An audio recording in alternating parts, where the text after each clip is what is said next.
All right, guys, we are in the midst of some crazy PR games right now coming from Blake Lively's side. So I became aware a couple of weeks ago that somebody in Blake Lively's camp was shopping around what they claimed to be HR complaints to various tabloids and publications, namely TMZ, Daily Mail, and the New York Post, sending them these HR complaints saying these were real and these were ignored, all painting Justin Baldoni to be a monster, okay? Interestingly enough, all of these publications, which are known to just like publish whatever, they publish things about me that are completely untrue, they don't care about defamation or anything like that, all declined to publish this. Main reasons being that these complaints coming in were heavily redacted, and yet when they reached out to the person that was shopping them and was like, hey, like, we have some basic questions about this, like, why are you blacking out the dates? Why are you blacking out the complainants? They got a little iffy on the details, and they didn't want to take the risk for potentially being sued for defamation without being able to legitimately confirm that these were real complaints. Now, if you're a PR agent and you are desperately trying to get out these complaints for your clients, Blake Lively and Ryan Reynolds, to help change the environment of everybody who's calling them out on their BS, what do you do next? You can't get any of the big guys to publish it.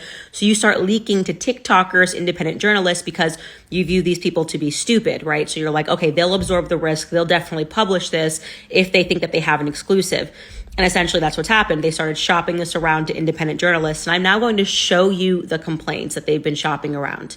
Hey guys, and welcome back to the channel. Just when I thought that we have seen it all with, this Justin Baldoni's and Blake Lively's lawsuits, Candace Owens reveals even more things about the situation. So let's dive right into the first complaint. She says her best guess is that they want the public to believe this happened to Jenny Slate, who they have allegedly been trying to lobby to join their lawsuits to no avail. You could pause and read. And now when we went into the complaint number 2, remember they are shopping for all of these complaints, right?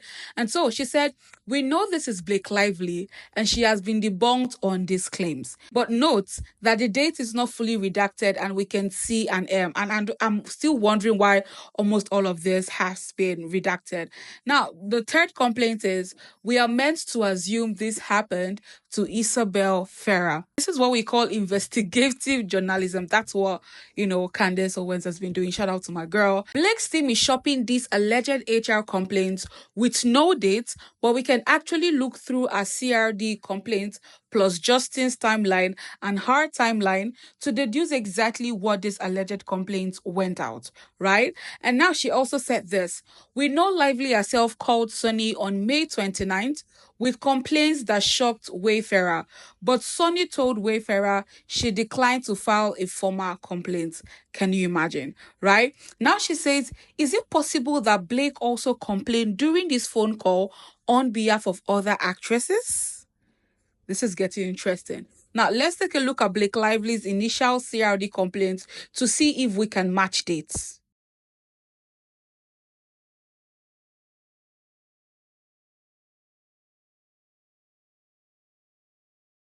Perhaps redacting the names and dates was a strategy because it would have flagged the public as odd if all complaints came in on the same date and from the same person regarding Justin Baldoni. It would have looked like what the public has already perceived, an orchestrated, inorganic, targeted attack against Justin Baldoni, which happened due to Blake Lively and Ryan Reynolds aggressively lobbying other cast members, even going as far as doing this. This is actually insane. It feels like they're hell-bent on bringing him down. There's something else that's even more glaringly wrong with these alleged heavily redacted complaints, something which is likely an even bigger reason that TMZ, Daily Mail, and NYP Post declined to publish.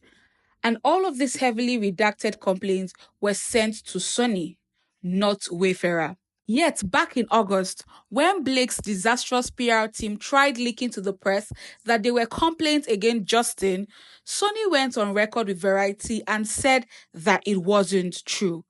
Now, this is weird because Variety published this and said, back in August, when coverage of a mysterious feud between Lively and Baldoni began to spiral on social media and in the press, Variety inquired of Sonny whether an HR complaint has been filed against Baldoni during production and was told no. It even gets weirder when you consider that Blake and Ryan have not sued Sonny not once. Here's the initial CRD complaint as published by the New York Times. You've got Wayfarer, you have Jamie Heath, you've got Justin Baldoni, Steve Sarowitz even, Jennifer Abel, Jed Wallace down in Texas, but nope, no Sony, which is so weird. And here is her actual federal lawsuit where she conveniently dropped off Jed altogether, but they've got the agency group, Melissa Nathan, Jamie Heath, Steve Sarowitz. It ends with Us Movie LLC, Wayfarer Studios, and once again, no Sony.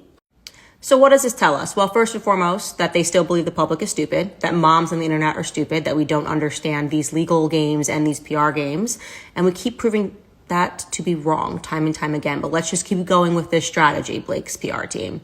They don't think we can see that it's utterly unreasonable to suggest that Sony ignored. You said Sony on May 29th, all of us just got raped. We all got raped, and we filed this with Sony, and Sony just didn't do anything about it. But we decided not to sue Sony. We decided to instead go after Justin Baldoni in a CRD complaint and then later a lawsuit. But we decided to leave Sony out of it conveniently, even though they would have been the ones that were holding all of these complaints. And nobody wants to publish it. So we're now turning to independent journalists and making them think that they have a scoop. Yeah, something stinks to the high heaven here. And I think we're going to see more tomorrow, obviously, when she is due to file her amendment. Dear Van City Reynolds, you and your wife are not smarter than moms on the internet. We remain undefeated. Also, call me old-fashioned, but I think it's weird for a married man to go off script and riff kissing his male best friend while simultaneously accusing Justin Baldoni of going off script, note which he didn't, to kiss your wife. Times when Deadpool and Wolverine goes totally off script. What you thinking about? Get the I mean, almost done. Almost done what? Getting my knife out of your buttocks. Pervert! These two can't even keep a straight face. Ryan and Blake appeared at an SNL anniversary event, and you're not going to believe this, but he made another joke. Let's watch this. Oh, hey, Ryan Reynolds. Hey, hey. Ryan Reynolds, how's it going? Great. Why? What have you heard?